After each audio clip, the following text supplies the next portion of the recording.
Welcome to Mysterious Goings On. We're going to get right to the show after these messages.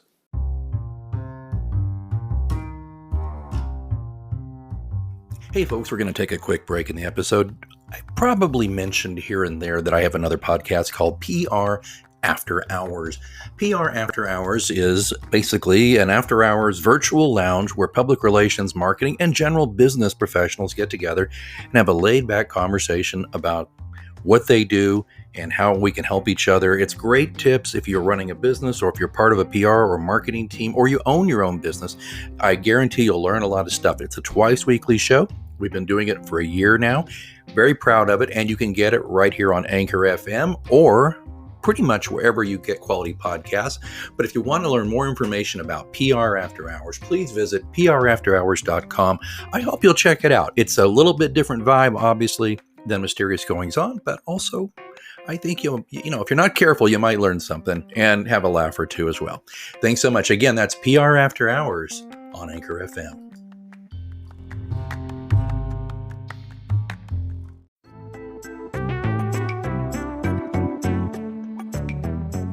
I love podcasting. I have since 2006, back when you had to use like a Dixie cup with string to make the thing work. And that's why I'm so excited that we recently moved Mysterious Goings On to Anchor FM to record our podcast. I gotta tell you, I don't regret it a bit. If you haven't heard about Anchor, it's the easiest way to make a podcast. Let me explain. First of all, it's free. There's creation tools that allow you to record and edit your podcast right from your phone or computer.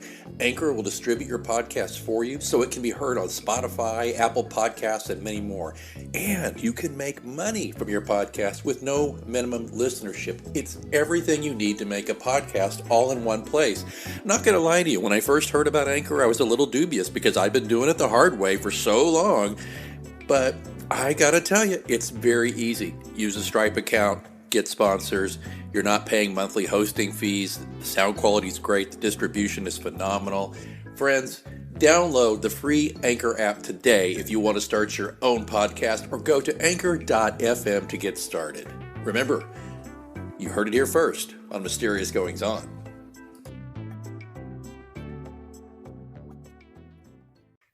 Okay, here we are. This is the podcast about creativity and writing and genre fiction and whatever dribbles out of my mouth, right? I saw a headline, though, just the other day that made me stop, and I just thought, oh gosh. The headline was, it was on a blog post and a video blog at that, "What you don't know can kill your creativity." And I'm like, this guy, I've got to talk to this guy. And then the deeper I go, I find out this guy is somebody who has so many levels of interest for this show. And I'm talking about Datta Grover. His new novel, his debut novel, I believe, Different, has won 4 literary awards, including the American Fiction Award for General Fiction, and placed in 4 additional award competitions. He's worked as a staff editor at a publishing house and has been hired to write articles that have appeared in the San Francisco Chronicle and other periodicals. He's the founder of the Awakened Speaker and the Inspired Writer trainings, and has been honored to train and coach some masterful speakers and writers. He shows people how to be world changers and make a significant difference in the lives of others. Well, I'm hoping he can make a significant difference with me in the time I have with him today. Welcome, Datta Grover. Thank you. Thank you. I'm very happy to be here, and I feel a great amount. I know this sounds like such a freaking cliche, but I feel so much synergy with you. Here's I'm not going to use the weird word or the odd word or anything like that, but we have a lot in common. Well, very good. We're a little eccentric, I think. And the listeners are going, yeah, okay. That's how it works. Yeah, that works. Yeah. It's well, me for sure. Yeah. I love that, and it's nice to meet a fellow traveler in that regard. Well, again, welcome to Mysterious Goings On, and I want to jump right in here. I know you're a busy guy. First of all, I got to ask though about Different real quick, and just talk a little bit about this book. This is your first published or self-published work, right?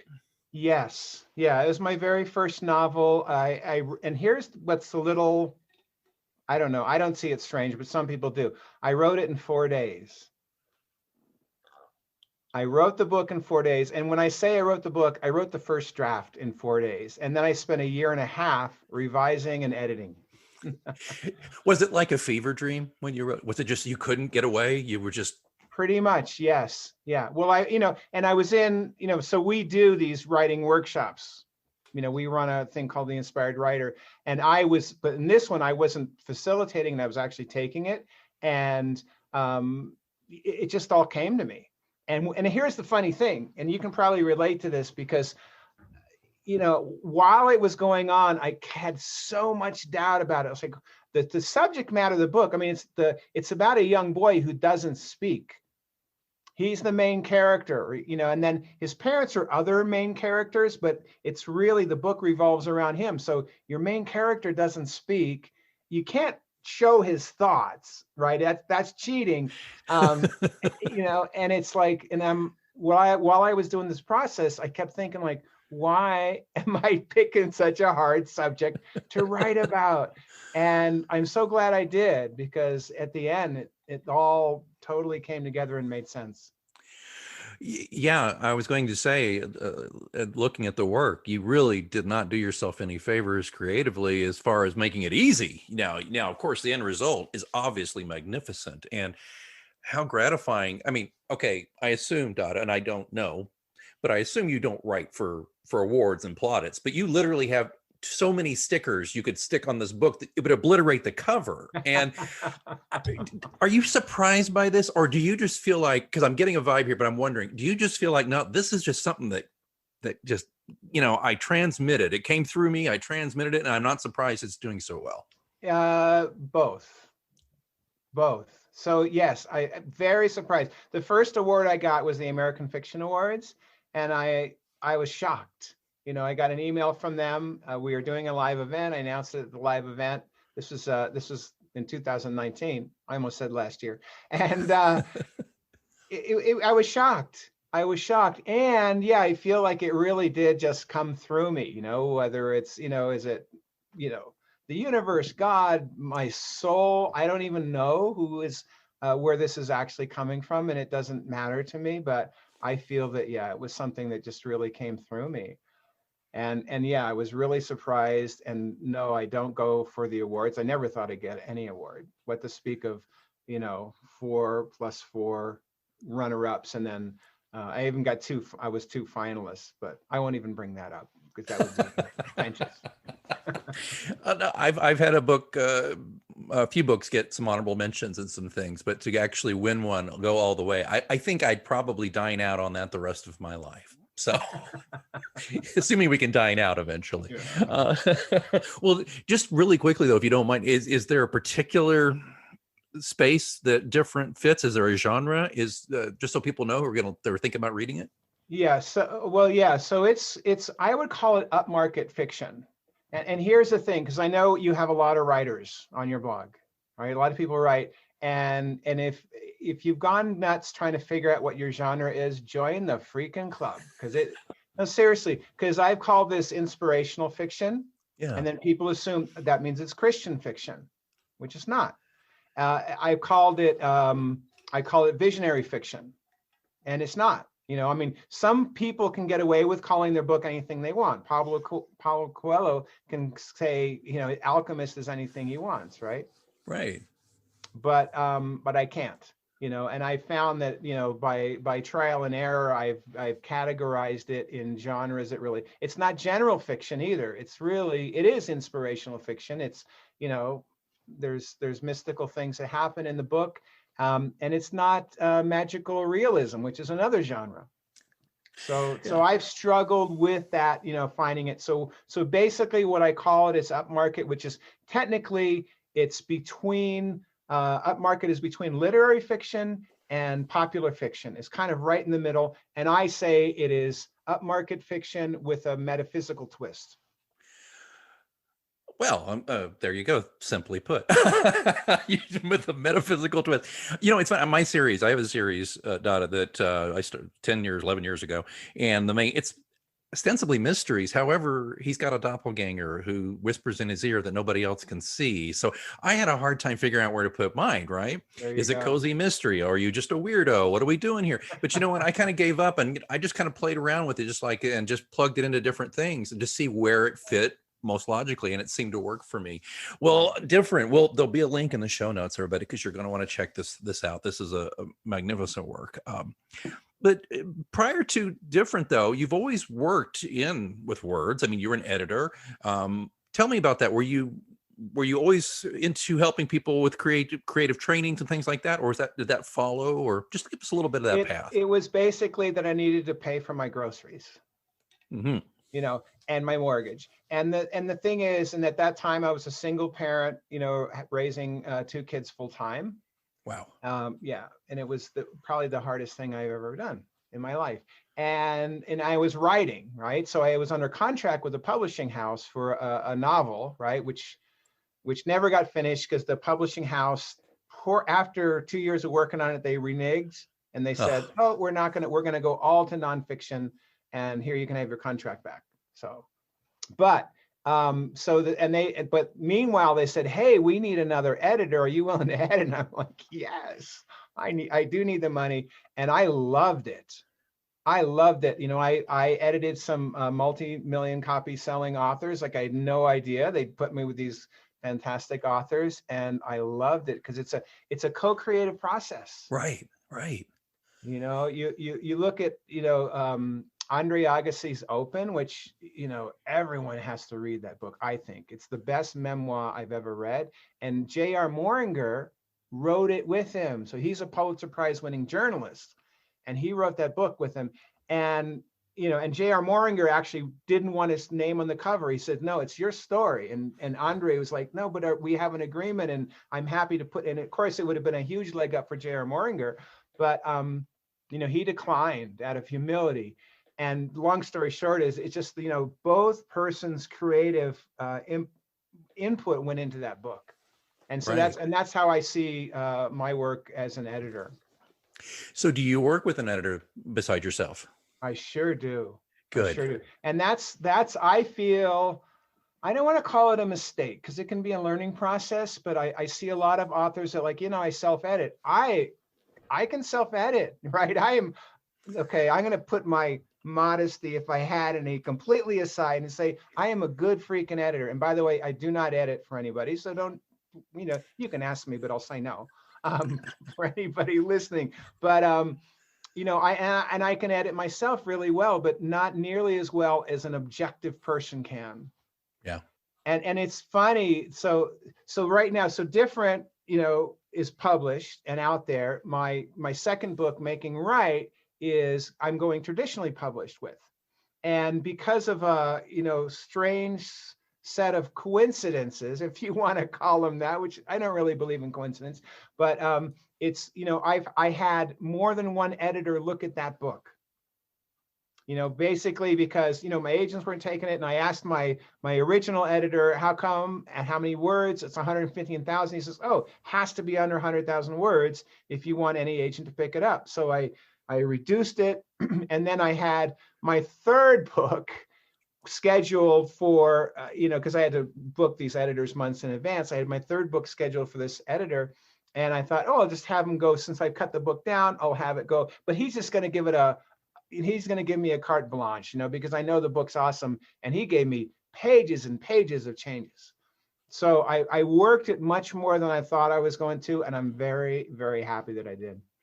Same here. I think, they say that any lawyer represents himself as a fool for a client. Writers, particularly you indies out there, get an editor. My editor, I love my editor so much. I make sure everybody knows his name. It's in the end notes of the book, or the little the acknowledgments, because Robert does an incredible job. Let me ask you a little bit about the nuts and bolts of the industry first, and then I'd love to talk to you a little bit more about creativity. So you started independent, and now you just said you're going traditional. Want to ask, was this always the plan with your first book, and you just were tired of trying to get an agent, or how did that whole process work, and why did you go from where you were to where you are? Great question. So first of all, I started just because, I want to self-publish. And if you look at my book, it does not look, when I say self-publish, so my wife and I own a small press. We own Deep Pacific Press, and it's, we got a professional logo for it. It looks really good, looks really professional. The books look, I want to say, here I go, putting my modesty aside, if there was any. They look better than, I would say, most, traditionally published books. There you go. I said it, right? Yeah. And so it was self-published, but it was really technically small press, but it's really our small press. So, Yeah. and at that time we didn't have any other clients in the press, so it was self-published, right? And that was the intent from the beginning. And then, my dream is I want to inspire millions of people. I want to make a difference in as many lives as I possibly can in this lifetime. That's my purpose. That's what I feel I'm here on this earth for. And so I thought, you know what, I'm going to go with the second book. I'm going to go traditionally published, give it my best shot and see what happens. Third book, it'll go wherever I choose. So it's the doorway is open, and I'm just seeing how this process is. So far, dealing with agents is kind of driving me a little bit crazy. Oh yeah. Datta, you said earlier that you thought we might have a connection here because we're similar. Same path. Yeah. Exact. Caroline Street Press is my, and I've got people just like you who are now part of that family. I started it because I'm not an idiot. I wanted to make sure people didn't think, oh, this guy just kind of ratted something out. Got a logo. The books look incredible. I got a great cover guide, my point. But now, like you, my next, outside of the series I write, I'm writing something new. I'm going to pitch it. I'm going to try and get the agent on board. And I'm telling you, I've already started doing the research, and I'm with you. It's like banging your head against the wall sometimes. How do you feel about that? I mean, is it driving you that crazy yet? Yeah, you see this bump here? This is from banging my head on the wall. Yeah, and it's like, it's fun. And different agents say different things. They say, oh, this will never work, or that has to work that way. Just as an example. So I, at a book conference, a writing conference, and an agent said she would help me with my pitch, and I said in my pitch, in my first book, it sold over 30,000 copies. For me, it's like, that's an impressive number. Yeah. And she's like, it means nothing. Take it out of the pitch. Like, what? So it's like, and this is an established agent who is with a big, agency house, literary agency house. And she just says, yeah, take it out. And I'm like, why would I want to take that out? So. Okay, you can't stop there. I mean, is there a logic to this? I mean, is 30,000 in sales really not that good in their eyes? Is that right? 30,000 in sales for an independently published book is awesome. Yeah. That's awesome, I think. And, but no, she was saying that, well, it's out of context. It's like, what's the genre is exactly like the book you're pitching now. And they don't want to see, actually, she literally said, she says, they don't want to see that you're expert at selling books. They want to see that you know how to write. But I'm like, I thought it was the other way around, because I thought agents, they really want to know, because by the way, if you get a contract with a publisher, they're not going to do all the work for you. No. Unless you get like $100,000 contract, and good luck hoping for that, right? They're going to want you to do most of the work. So they want to know that you know how to sell books. This is an education already, man. Thank you, because that blows my mind. I have friends who have done both tracks like you and had good contracts with small to mid-sized publishing houses. And it was a real eye opener for them for all the reasons you've already stipulated, that it's, now most of them didn't have any illusions about doing most of the marketing themselves, and et cetera, et cetera. But the thing that one of my friends who's been repped and has a lot of small to mid-sized publishing houses that work with him, it's just, he said he felt a little spoiled by doing it himself, because you can get those books out to market so quickly, and publishers take freaking forever. Exactly. They take forever, and you're gonna get a little commission on the books, where if you self-publish, you get the right press, you get the right printing arrangement and everything, you're going to make the maximum amount of profit per book. Yeah. Like we're literally, if you go traditionally published, you're lucky to get $1 back per book. Wow. And if you do it yourself, you whatever. I mean, I'm just going off the top of my head here, but you can, depending on what your price point is, you're going to make between $8 and $12 per book. So that's a big difference. Big difference. And when you sell 30,000 of them, well, folks, you do the math. Datta, let's move on a little bit and talk about the creative side. I mentioned in the intro about that wonderful little pep talk you gave. What you don't know can kill your creativity. I'd love to just talk about the magic of creativity. Just take us where it leads us. But I'd love to have you kind of tell everybody what you were telling me in that video. That was just so wonderful. Yeah, well, the thing is, and people have different conceptions about what it means to be creative. First of all, this is my belief, so I'm going to share my belief, and folks, you can throw it out or not. And that is that we are all creative beings, every single one of us. And some people say, yeah, I'm not really a creative person. And sometimes I'll ask them questions, and everyone is, but a lot of us repress it. A lot of us really repress that creativity. And so like with writers, here's something very important for writers and for speakers, because that's another thing I've done a lot. I still do, is I train speakers. And so they think like, I've got to get a certain number of words done, or I have to do, and I'm pushing.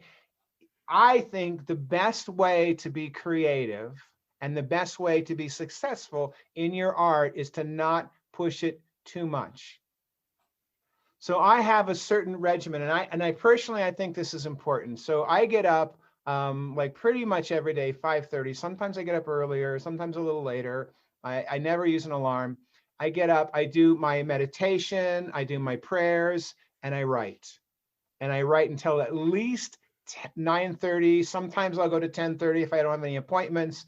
And that's my every day. So I don't have to like, oh, I got to take some time to write. I'm like, okay, I'm doing this. I want to be in my groove. I want to do it in a way that's fun for me. If it's fun for me, my creativity is going to come more out to the surface.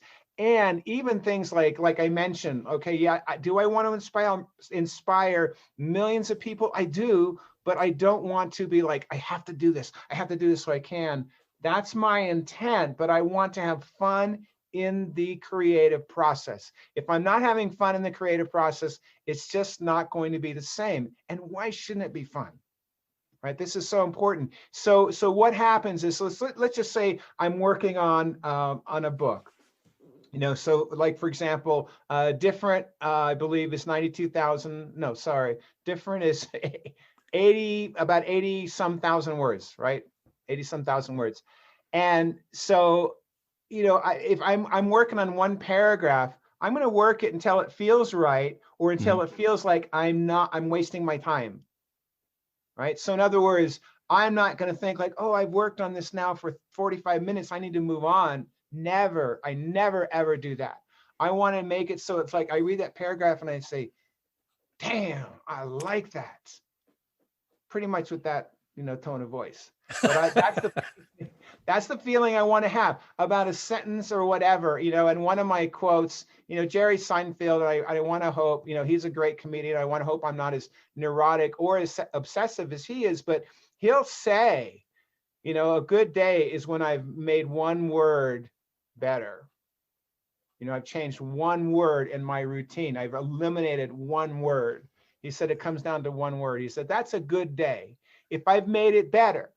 And one thing that people can do is they start second guessing, right? So they're not actually making it better. They're just changing. Oh, the sentence could read like this. If you don't make it better, don't do it. And the hardest thing, this is one of the hardest things. The hardest thing is taking criticism. And it's the best thing. It's like I get, sometimes I've had people be really harsh with me and it hurts my feelings. I get over it. I apply it. It's like, okay, that just made it better. But the hardest thing for me is eliminating those things that are really good, that were part of my creative process. I make this chapter that, oh man, that is so good. I love this chapter. And then if I get my ego out of the way Mm-hmm. and I look at it and it's like, you know what? This doesn't serve the book. And I kill the chapter, and I've done that with the whole chapter. Sometimes it's a paragraph or a couple of paragraphs or a sentence or whatever it is. And it might be a sentence I love, but if it doesn't serve the purpose of making that book better, it's going to go. You know, Stephen King said in On Writing, kill your darlings, which I think is Exactly. ironic because I think the guy overwrites a lot of stuff, and I think he could kill a few more darlings. He might be out of bullets, but you can't argue with success, right? Well, yes, yes and no. So I don't want to be Stephen King. Right. You know, if I could, like, if somebody said, here, I got a magic wand and I can make you, you know, that level of success with Stephen King, I don't want it. And not just because I want to do it on my own. I just don't want that level. I want to write better than that. And that sounds really, really arrogant. It sounds really arrogant. And, you know, and some of the stuff I've read of his is excellent. Yeah. You know, and some of his stuff is like, really, I would never, if I wrote that, I wouldn't admit it. And then that, okay, now everyone knows, not only do I not have any modesty, I got a lot of arrogance on top of that.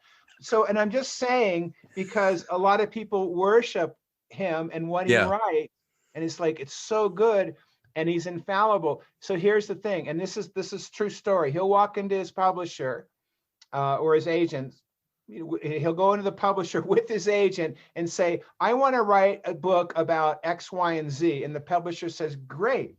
And he'll open the checkbook, write out a check. Here's $1 million advance. This is true story. This is a true story that I've heard from inside people who've worked with him. So, yeah, exactly. So it's not like it is the rest of us. So he doesn't have to be, you know, any certain way. His books are going to sell no matter what he puts out. Oh, absolutely. Yeah. And I get your point there too. Yeah. And it's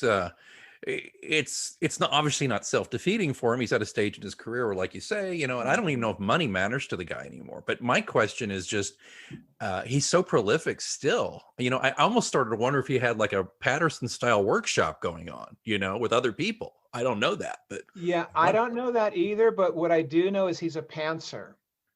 So, so he does not outline, he just writes, it out. And I agree, like some of his stuff I feel would be better if he, take that chapter out, take that paragraph out. And, you know, and he doesn't need to, you know, for the success. You know, my goal, and I don't want to say it's different because it might be exactly the same as his, but my goal is I want to, for everything I do, I want it to be the best work that I can do at this point in my life. Right. Period. You know, and I could obsess like Frank Herbert, right? You've read Dune, I'm assuming. Dune. Oh my God. Hasn't everybody, right? It's like, and many people say it's the best book they've ever written. He took 5 years to write that. Yeah. You know, and I don't want to go there. I don't feel I need to go, but to take 2 years to write a book, I'm willing to do it. Now, here's the thing. So I was, and again, this was from a writers conference that I was at in person back when we did them in person. And there was this famous author who I'm not going to name, but a really good author. People love this author. And he was talking about how he was putting out 10 books that year. Wow. I know. And it's like, well, how do you do that? He says, well, what, you know, 2 of them were reprints, right? The second editions and this and that. And it's like, even so. And I talked to him afterwards. I said, how? And he says, look, call me. I'd love to talk to you about this. And he was busy at the moment. So I called him. He was very generous with his time. And in that amount of time, like he had looked up my book, he'd looked up Different on Amazon. And, you know, and he looked at my professional reviews. He looked at my user reviews or people who've read the book. And he came back and said, look, he says, your ratings are all 5 stars. He says, your professional reviews, they're stellar. They're amazing, right? They're the best I've read. He says, now everyone's read your book said it's like it's all wow, right? That level. He says, so let me ask you this. If your ratings were averaged 3 stars or 3.5 stars, and your professional reviews were like, yeah, this is a good book, it's, you know, whatever, you know, if you were down there, he says, do you think you'd sell as many books? And I said, I don't know. I don't think. He says, no, you would sell as many books. So if you spent, instead of, because he asked me, how long do you spend writing different? I said, almost, well, it was a year and a half.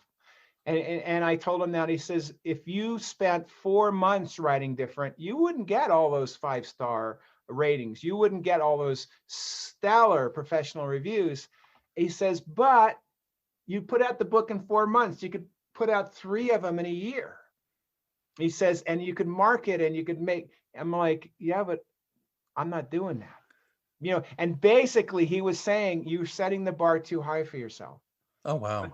But that's not what I want to do. I don't want to learn how to do 8 books in a year. I don't want to make a lot of money. That's like, sure, that'd be nice. But I want to inspire people, and I want to make books that will make a difference in the world. Well, and there's the two sides of the coin we're discussing here, though. You can move a little faster than that, but there's those, what's that apocryphal story about, or maybe it's a joke, but about James Joyce, where he, famously did not eke out many words per day. And he was sitting there looking miserable at the local pub. And I said, James, what's wrong? He says, I wrote 5 words today. And I said, that's fantastic. Sometimes it takes you weeks to get 1 word that you're happy with. He says, what's the problem? He says, I don't know which order they go in. That's a great story. I love that story. But so I think what I'm hearing here, and I like that I'm going to apply to my own work too, is there's 3 things I'm hearing right now already. Okay. First of all, be true to yourself. Be true to what you want to do, what you want to do. You want to inspire people. And I want to get into that in just a moment. Yeah. The second thing, though, is discipline. You are disciplined. You remind me of my grandfather, who wrote Westerns for 50 years. He got up at 4:30 in the morning. First thing he did, made a cup of coffee, and he wrote until the egg timer turned on. And then he went to work every day. That's what he did. Discipline. I've never had that discipline. I'm more fever pitched. I'm like, oh my God, I'm going to write this thing. And 3 months later, there's my first draft. But anyway, there's that. The third thing, though, you could be being true to yourself and be disciplined. The third thing, though, is you also have this mission, and you keep saying, I want to inspire people. So I'm just, what do you want to inspire them to do? I mean, I'm not trying to be mendacious here, or maybe that's the wrong word, but I'm trying to say is that, what do you want to inspire them to do? Do you want to inspire everybody to do the same thing? Or do you want to inspire people to be their best self? What's the end game here with inspiring people? Yeah, answer C, to be their best self. Because everyone's got a different mission in life, right? Whether they know it or whether they don't. And that's just me. Again, I just, it's what I want to do. Like, some people might want to inspire people to sing. I've worked with people that they, my mission is to inspire people to sing, or to inspire people to express themselves. And, mine is a combination of, I believe that expression is very, very important. Like, you could be creative and not share it with anyone. And it's a type of expression. I believe that, at least for me, that being creative in a way that is beneficial to others is the most important thing. And I also believe human beings are wired this way. Like, I could be wrong, but it's what I believe. It's like we're all wired to actually make a difference in people's lives. So my choice, and it's not necessarily everyone's choice, is that I want to inspire people to be their highest and best selves. That thought excites me. That's what gets me out of bed in the morning. And literally, so, and I just want to say something about discipline, because I am not that disciplined, which is why I need to write in the morning. Because if I'm going through the day and I'm getting busy, my wife and I run a business. We train writers, we train speakers. We used to do live events. Now we're doing them virtual. And it's so easy to get caught up in this detail and that. But if I'm writing, and my wife and I have an agreement, if I'm in my office right here in my writing studio, and my doors are closed, she will not disturb me until 9:30. Then if it's an urgent thing, she can disturb right away. Right.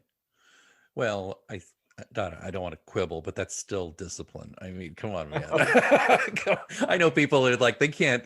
Anyway, it's not worth going into. Everybody out there who's not as disciplined as Donna, you know who you are. I'm one of them. Right. But I'm going to work on that. But I do want to make the point strongly that, for me, that, and when I wake up, I think, oh, I can't wait to start writing. Right. So that's a nice thing. But if I try to do it during, and I've tried it, like I try to find time, I'm going to write at 2 o'clock in the afternoon, and it's just harder. And I don't know, Alex, have you ever read The One Thing? No, I haven't. I highly recommend that book. And it's written by Gary Keller, who's of the Keller Williams Realty Company. It is an excellent book. It is so good about focusing on your one thing. And one of the things that he says that I'd never realized is that all of us have more willpower earlier in the day. And there's a certain amount of willpower you have, and it goes down. Because I always considered myself to have a tremendous amount of willpower, but later in the day, when that willpower kind of gets used up or spent or whatever, then it's just harder. And I love that book. I highly recommend it. The One Thing. Gary Keller, right? I'm gonna look into that. Thank you, Donna. That's great. Yeah, sure. Well, as we're regrettably closing out our conversation here in the next few minutes, though, I'd like to ask, what are the things you do for fellow writers? There's tips and things you offer? What services do you offer that maybe people could check into? Yeah, well, I do have my blog, which I'm changing to a YouTube channel. Not changing, but I'm going to put the YouTube videos on my blog. That's it's not happening this month. But yeah, my big thing with writers is we run a workshop called The Inspired Writer. And we have a subdivision of that called Page Turning Fundamentals, showing people how to do page turning work. And if you're interested in that, any of those things, email support@dattagrover.com. And just remember, Datta Grover has 2 T's and 2 O's. It's not Grover. It's 2 O's. OOVE. Yeah, you're not Grover. Yeah, Grover. You have the most distinctive name I think I've ever come across. Thank you. Well, and here's the thing. So I got a quick anecdote because I know we're running out of time. So we are registering to play at the Vienna Civic Center, right? So I used to play professional music. And of course, I'm a bass player, right? And I was registering, and they're like, Groover is such a cool name. What was it before you changed it? I know. I love it. That's fantastic. Yeah. Oh my gosh. Yeah. Well, Datta Grover, I've learned so much, and I want to tell you something, and I mean this sincerely. You've kind of achieved some of your mission with this guy right here. You've inspired me. Seriously, to roll up my sleeves. And just one last thing. I've not taken full advantage of lockdown like many. Just couldn't focus, but I'm feeling better lately, and I'm thinking, but you just inspired me to quit thinking about getting back to work, but to get back to work on my latest book. Thank you so much for that. You're so welcome. And thank you so much for having me here. It's my pleasure. And I'm really honored that you came as a result of, getting my email. It's good stuff, man. It's really good stuff. And I invite everybody to check out the show notes at mgopod.com. There'll be links to Datta's website, and we'll make sure you know about that email address so you can connect with him and get on those tips. It's really great. And I am glad, by the way, that you're going to continue pushing out into YouTube. I think obviously you're very talented with that, and you've got a great way about you. And I think that's an excellent way to reach people. So good on you, Datta Grover. Thanks so much for listening to Mysterious Goings On. Don't forget, we have a complete archive of all of our interviews, monologues, updates, live readings, dead readings. All of that stuff is available at mgopod.com. And of course, don't forget to subscribe to us so you never miss an episode. We're on Apple Podcasts, Spotify, all the usual suspects. Please join us there. Again, don't forget, mgopod.com also has links where to find me on social media and how to get in touch in case you want to be a guest here on the show. Well, I think it's time that I move on for this week, but until next time, keep reading.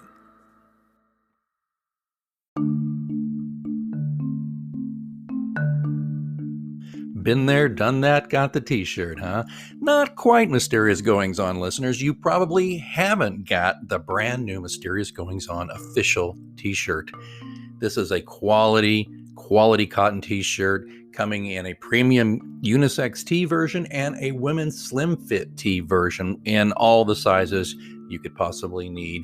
These are great quality shirts coming in a variety of colors, including dark heather gray, black, charcoal, maroon. And on the women's t-shirt, we come in dark heather gray, black, charcoal, indigo, and midnight navy. There you go.